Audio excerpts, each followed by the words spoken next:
Before we crack open tonight's cursed can of content, I just want to say a big thank you to all our subscribers, and an extra sinister shout out to the loyal members of the Sinister Elite.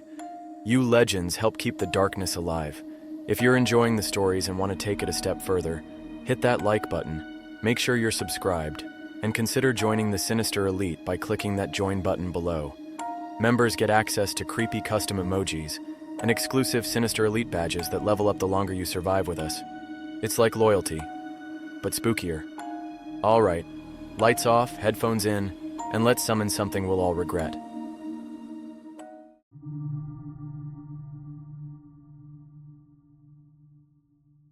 I never planned on taking night classes at Hartwell Community College, but my day job kept changing my schedule, so I started showing up at campus around 7 p.m.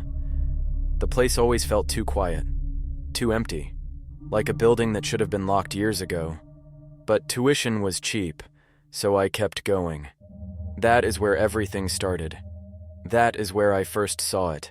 My class was in Building C, the oldest building on campus, the one with cracked tiles and lights that hummed like they were dying.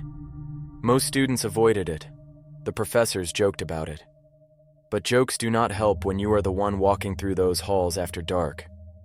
The first few nights went fine, just normal college stuff.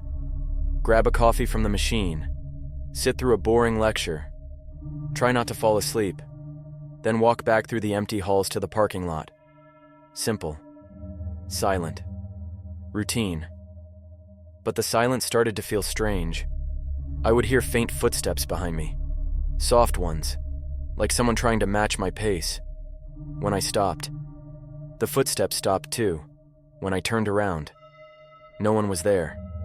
Just rows of lockers and old posters peeling from the walls. One night, I stayed later than usual. Our professor wanted us to stay after class to review a quiz. By the time I left the room, the building felt colder. The air had that still, heavy feeling before a storm. The hallway lights flickered, one by one, left to right, like something was walking beneath them. I told myself I was just tired, that the lights were old, that the building was haunted by bad wiring. Anything that made sense. Anything that did not involve someone else being in the hallway with me. But halfway to the exit, I saw it, at the end of the hall, right where the light faded into shadow. A shape stood facing me, still, tall, thin, taller than any person I have ever seen. Its head tilted too far to the left, like a broken puppet waiting for someone to pull the strings. I froze. My breath stopped. My heartbeat echoed in my ears. I blinked once. When my eyes opened, it was gone. No sound, no movement, no footsteps. Just an empty hallway that felt too empty, like something had just slipped out of sight. I forced myself to walk out of the building. Every step felt like something was watching me from behind. But when I turned around again, nothing. I tried to forget about it. Told myself it was stress, sleep deprivation, a shadow, anything but what it looked like. But the next night proved I was wrong. Class ended early. Only 5 of us were there. Everyone rushed out. No one liked staying late. I packed my bag and headed into the hallway. It was empty at first. Quiet. The lights buzzed overhead. A cold draft brushed my neck. I thought someone had left a window open, but the windows in Building C do not open, not since the renovation in 1998. I learned that from a sign taped near the stairwell. I walked faster. My footsteps echoed. Then another set of footsteps echoed too. Soft ones, not matching mine, not human sounding, almost like something dragging its feet. I looked behind me and saw nothing, but the sound kept coming. Slow, scraping, dragging. I reached the end of the hall and turned left. The sound turned left too. I walked faster. The sound followed. I started to jog. The sound picked up. Slow at first, then faster, then impossibly fast, like something running on too many limbs. I burst through the exit door into the cold night air. The parking lot lights flickered overhead. I looked back and saw the door swing shut behind me. No one came out. No sound followed. Just the door settling softly. Too softly. Like someone had held it before letting it close. I ran to my car, locked the doors, started the engine. My hands shook the entire drive home. I barely slept that night. Every shadow in my room looked too tall. Every creak sounded like footsteps in a hallway. I kept checking the corners, the closet, under the bed. Nothing was there. But my brain would not calm down. Not after what I heard. Not after what I thought I saw. The next morning, I tried to talk myself out of going back, but skipping class meant falling behind, and I was already struggling in that course. So I convinced myself it was nothing. A trick of the lights, old building noise, stress, anything. When I walked into Building C that night, the hall lights were dimmer. The air was colder. The entire building felt like it was holding its breath, waiting, watching, listening. And then I noticed something new. A janitor's cart stood abandoned near the bathrooms. Mop on the floor. Cleaning supplies spilled across the tiles. No janitor anywhere in sight. Just a single streak of water leading down the hallway.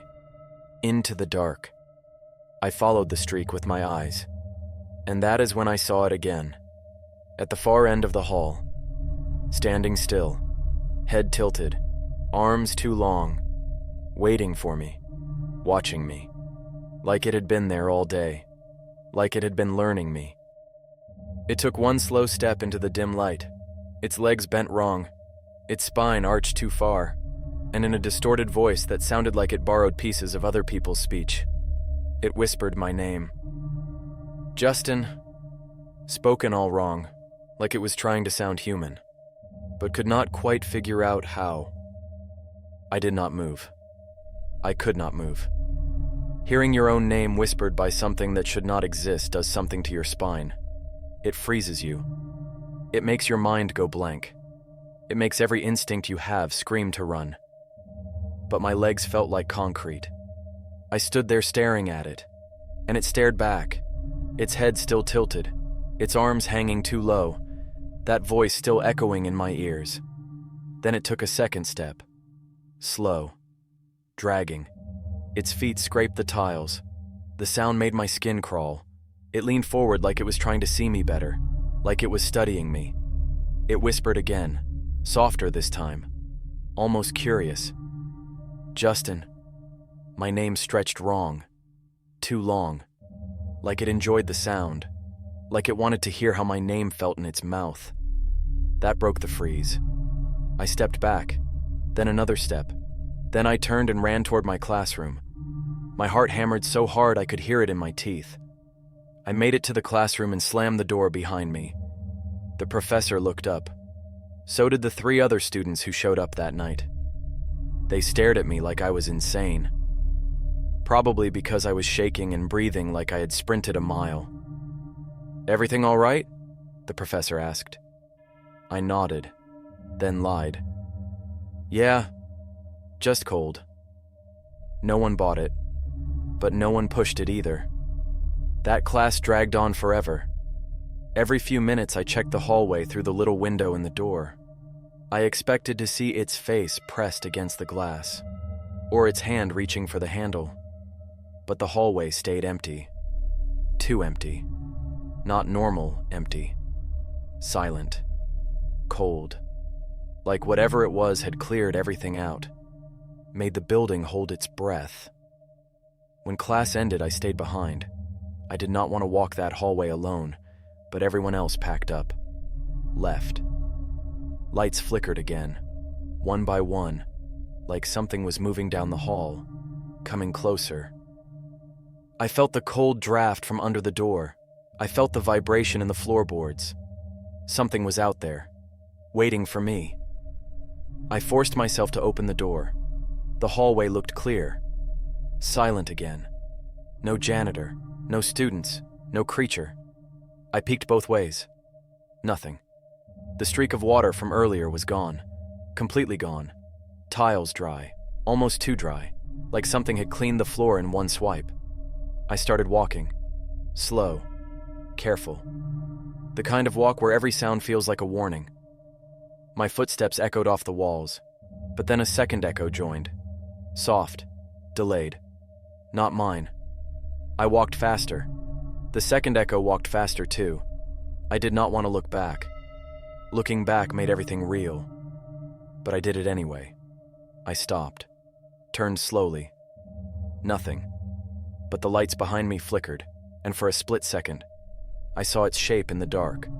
Long arms, bent spine, head tilted, then gone again. Like it never existed.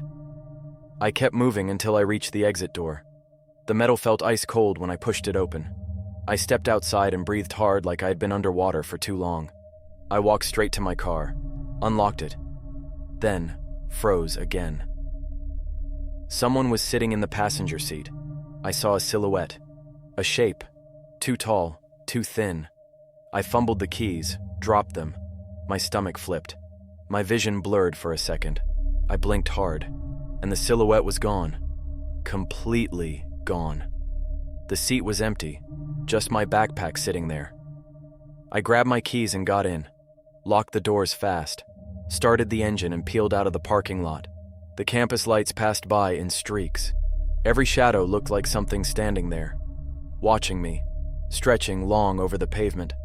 I kept checking the rearview mirror, convinced I would see that twisted face leaning up from the back seat.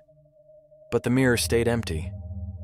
I kept telling myself it was stress, lack of sleep, a shadow, anything but what I had seen. But you do not hallucinate footsteps. You do not hallucinate your name whispered that clearly. You do not hallucinate something following you through a building that old. I got home around 11. My hands were still shaking. The hallway in my apartment complex felt too narrow, too dark. I walked fast, unlocked my door, locked it again 2 seconds later. My apartment felt safer, warmer, normal. I turned on every light, sat on the couch, and tried to breathe. My phone buzzed. Group chat from class. They were talking about the building, complaining about the flickering lights, talking about the cold spots in the hall. One person said she heard someone whisper her name last week but thought she imagined it. Another said a janitor quit last month after seeing something tall near the elevator shaft. I felt a chill climb my spine. It was not just me. Others had seen things, heard things, felt things, but everyone brushed it off. Everyone blamed the building, the wiring, the age, anything else. Anything but a creature living in the walls. I typed a message. Do any of you ever see a tall figure in the hall? Then deleted it. Typed it again. Deleted it again. If they thought I was crazy, I was done for. So I put my phone down, tried to sleep, but sleep did not happen. Every time I closed my eyes, I saw the head tilt, that wrong posture, those long arms reaching toward the dim light. I stayed awake until sunrise, my mind looping the same thought, the same fear, the same question. If it whispered my name last night, how long had it been watching me before that? I did not want to go back to Hartwell the next night. I told myself I would skip class, catch up later. But missing one class turns into two. Two turns into failing the semester. So I forced myself to go. Told myself I imagined everything. Told myself I was overtired. Told myself anything that made walking back into Building C feel normal. None of it worked. My stomach twisted the second I pulled into the parking lot. The campus looked darker, colder, quieter than usual, as if the building was waiting for me. I grabbed my bag and headed toward the entrance. The automatic door opened too slowly, like something heavy pushed against it from the inside. The moment I stepped in, the air changed. Warm outside, freezing inside. My breath fogged in front of me.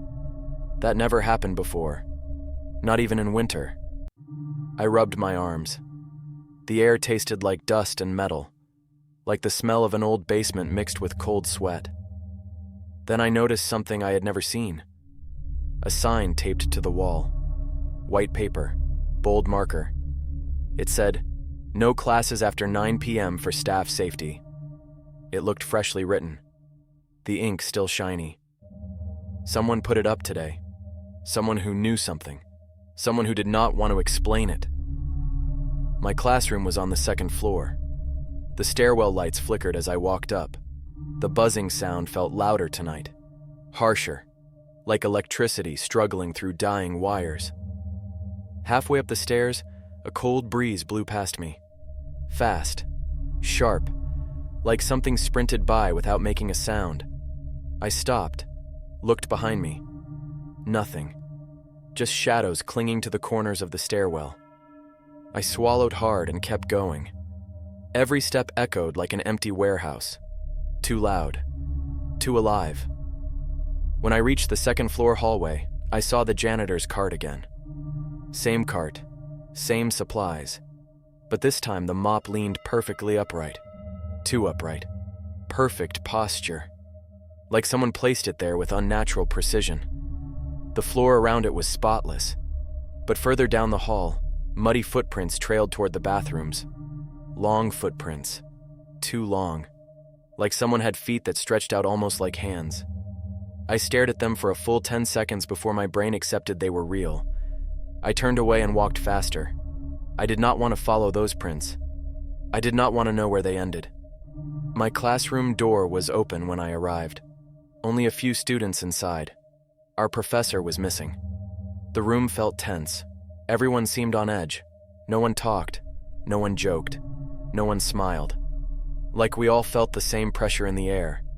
Like a building full of lungs breathing too quietly. We waited 10 minutes.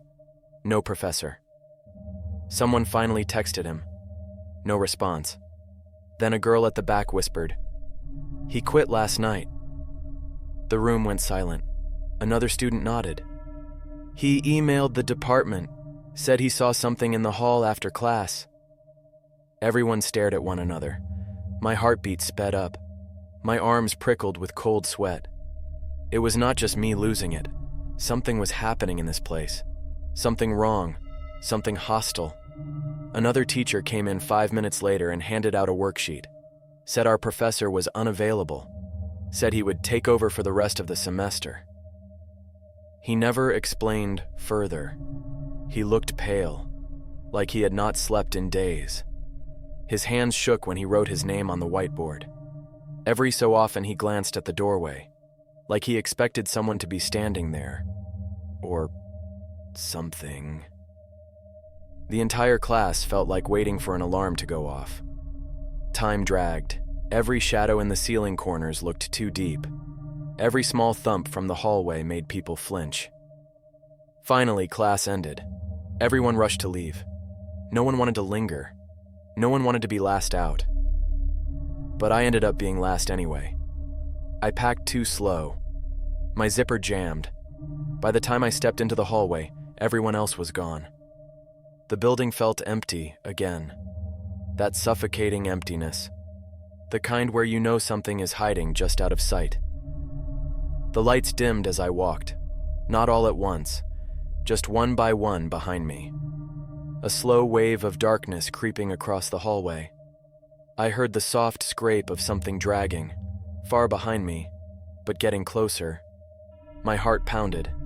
My feet moved faster, then faster. Then I broke into a run, not caring how loud my footsteps were, not caring if I slipped. I just needed to reach the exit. Halfway to the stairwell, I heard it. Clearer than ever. The voice. The whisper. Twisted. Wrong. Echoing through the vents. Through the walls. Through the floor. "Joe Stein!" My name stretched again, like something enjoying the taste of it. I spun around mid-run, and I saw it. At the far end of the hall. Standing under the dying fluorescent lights. Still. Watching me. Its arms reached almost to its knees. Its legs bent backward like a deer. Its spine twisted like rope. It leaned forward, head tilting farther than a human neck should tilt.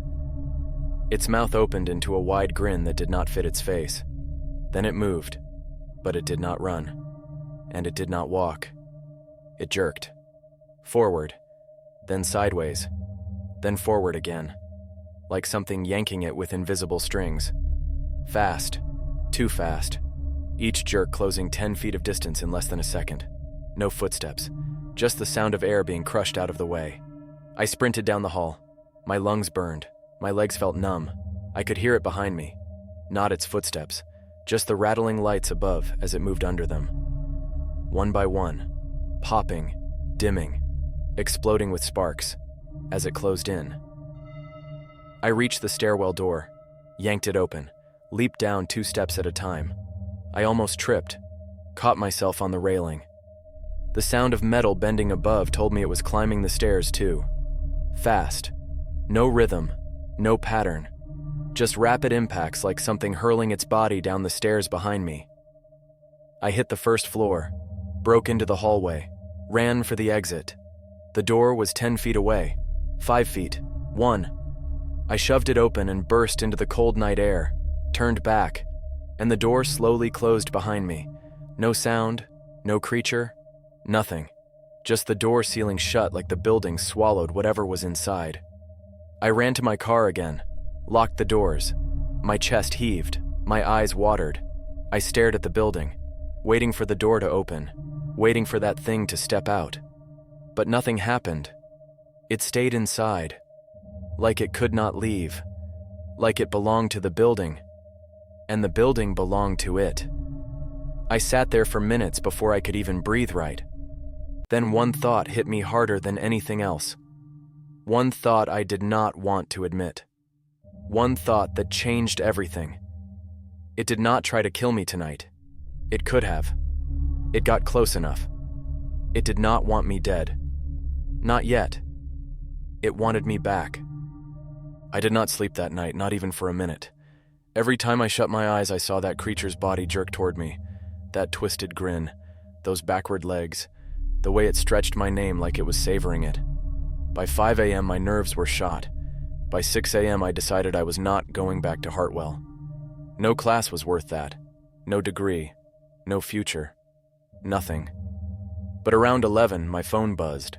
A local number. I answered. A shaky voice came through the speaker. It was Brian, one of my classmates. He never calls anyone. He barely talks in class. Hearing from him at all was weird. Hearing pure fear in his voice was worse.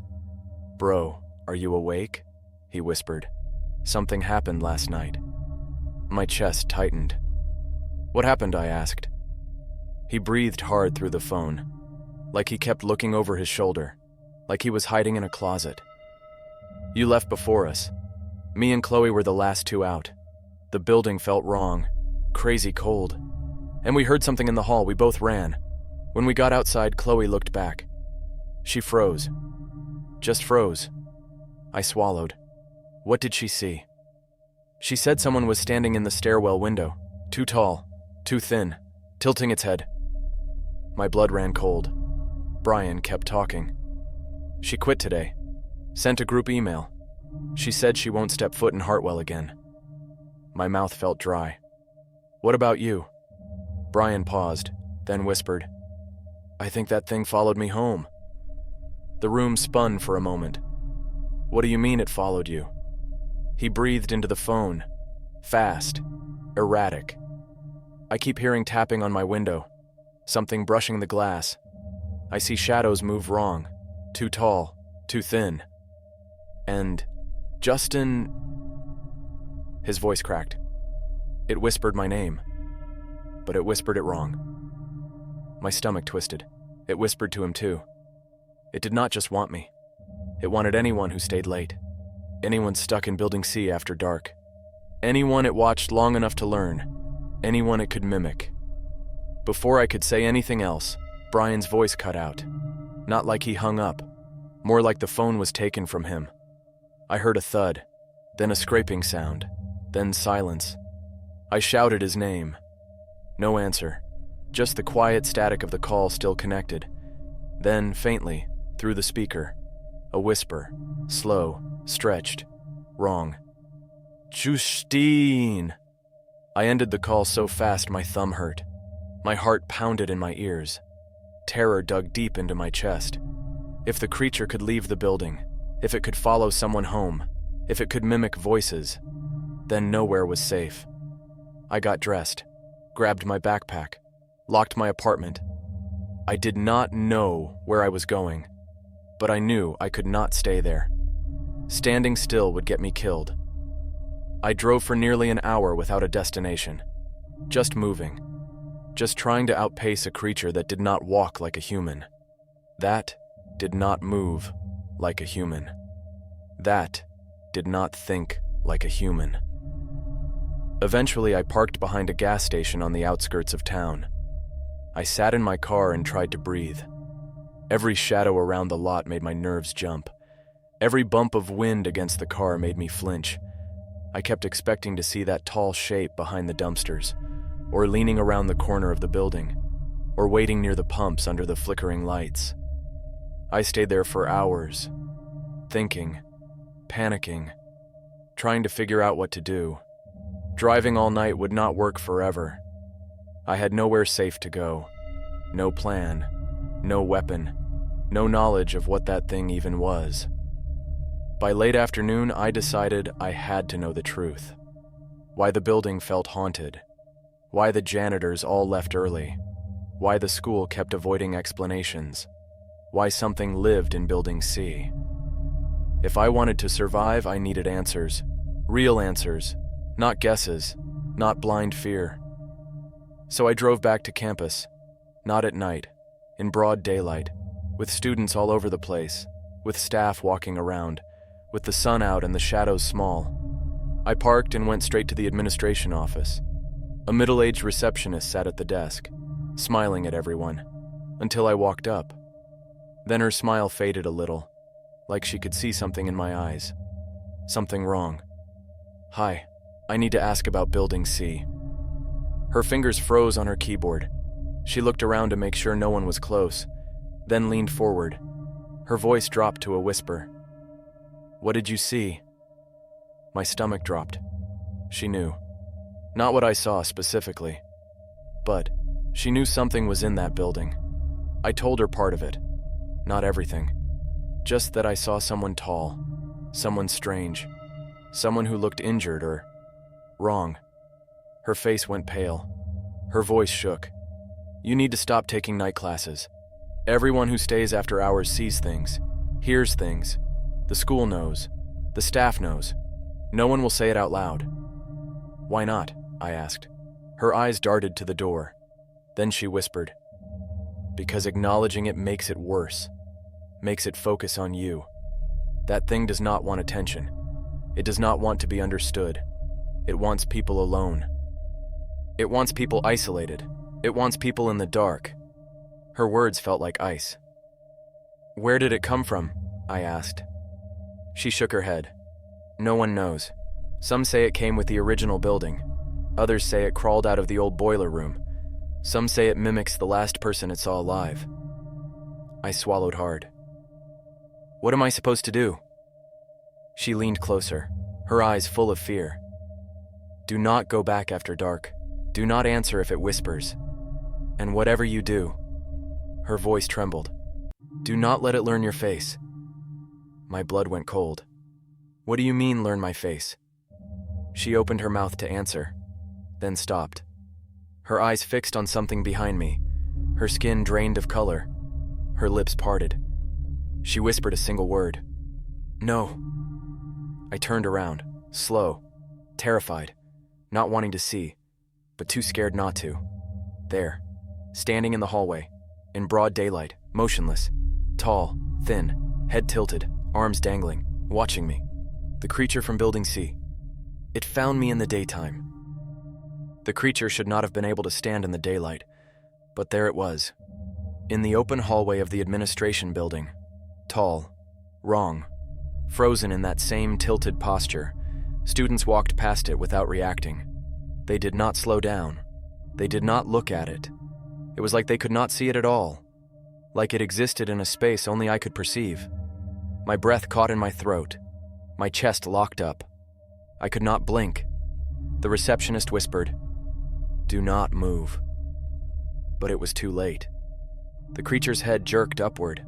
then sideways, like it was trying on different ways of looking at me. Its jaw clicked open, bones shifting, teeth too long, too many. Its voice dragged from its throat, a twisted croak that formed my name. Justine. Two students walked right between me and the creature, did not flinch, did not shiver, did not notice the air go cold enough to frost their books. The thing existed in my world, not theirs, because it had chosen me, because it learned me, because I responded. The receptionist grabbed my arm hard. Go. What? Now. She pulled me into a small office and slammed the door shut. She locked it, then shoved a heavy filing cabinet in front of it. Her whole body shook. This won't stop it, but it slows it down. I backed away from the door, my heart thudding like a fist on bone. The walls felt like they were breathing. The lights dimmed. A shadow stretched under the door. Thin. Long. Searching. The receptionist whispered, I should have told you sooner. It marks people. It watches them until it learns their voice, their walk, their face. Once it knows you, it can find you anywhere. A cold realization hit me hard. That's why it followed Brian. Her eyes filled with fear. That's why it's following you. A heavy thud hit the door, then another, then a scrape. Slow, deliberate, like claws dragging down wood. The lights flickered. A second shadow stretched across the ceiling. Upside down. Wrong. Twisted like a spider clinging above us. My throat tightened. The creature's voice hissed through the vents. My name again. Soft. Curious. Hungry. Justine. The receptionist grabbed a flashlight from her desk. Her hands shook so hard she nearly dropped it. This is the only thing we know works. A flashlight? No. Light. The creature slammed the door again. The cabinet shifted an inch. Dust fell from the ceiling. Metal creaked. Something crawled along the vent above us. The cover rattled. Bent. The receptionist flicked the light on, then pointed it at the vent grate. The creature hissed. A sound like air leaving a punctured lung. The shadow recoiled, pulled back into the duct. Metal groaned. Silence followed. But the pressure in the room stayed. Like something still waited. Still watched. Still listened. I swallowed hard. Why does light work? It does not like being seen, she said. It survives in dark corners, hallways, stairwells, places no one watches. Light forces it out. It cannot mimic what is illuminated. It cannot become what is known. The cabinet began to slide again. Slow. Steady. The creature pushed harder. The receptionist clicked the flashlight back on and pointed it under the door. A long, pale hand snapped back from the beam. Joints bending backward, fingers scraping against the floor as it retreated. She turned to me. You need to leave campus. Now. It cannot follow you in full sun. That buys you time. How long? Her face fell. A day. Maybe less. That was not comforting, but it was all I had. We waited until the hallway outside quieted, until the air warmed just a little. Then she shoved the cabinet aside and cracked open the door. The hallway was empty, but the shadows felt thicker, like they watched, like they memorized. Go, she whispered. Do not stop walking until you are off school property. I went, fast, not running. Running draws attention. Running triggers predators. I walked with every muscle tight, every step calculated, every breath shallow. I reached the main doors. Sunlight poured through the glass. Warm. Safe. Alive. I stepped outside. The cold vanished instantly. I turned back once. Just once. Through the tinted glass, I saw its shape. Standing in the shadowed hallway. Unmoving. Waiting. Learning. It lifted its head, tilted it, watched me with no eyes at all. Then it whispered again, the sound muffled by the door. See you tonight. My stomach dropped.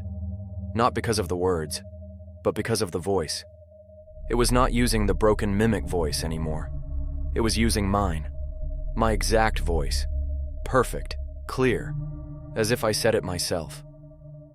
I backed away from the building, shaking, breathing fast, knowing the truth hit harder than anything so far. The creature did not need to follow me home. It did not need to crawl through windows or vents. It did not need to chase me in the dark. It could be me, anywhere, at any time. And now that it had my voice, my walk, my silhouette, my face forming in its mind like clay being shaped, there was nowhere left to hide. Not from something that could wear me like a mask. Not from something that wanted to walk in sunlight one day, using my shape to do it. The last thing I heard as I ran to my car was my own voice whispering from the doorway. "Justin, let me in." But I didn't stop. I didn't look back. And I never went to Hartwell Community College again. I'm writing this from a motel 3 towns away. Lights on, curtains open, staying awake, watching every shadow, listening for every whisper, waiting for the moment it finds me again. Because it will. It knows me now, and once it knows you, it never forgets. That is how the Night Stalker works. It waits, it learns, it imitates, and then it replaces. If you ever hear your name whispered in the dark, if you ever see a shape standing too still at the end of a hallway, if you ever feel watched in an empty building, do not answer, do not look, do not listen, because if you do, it learns you too. And once it learns you, it never stops coming.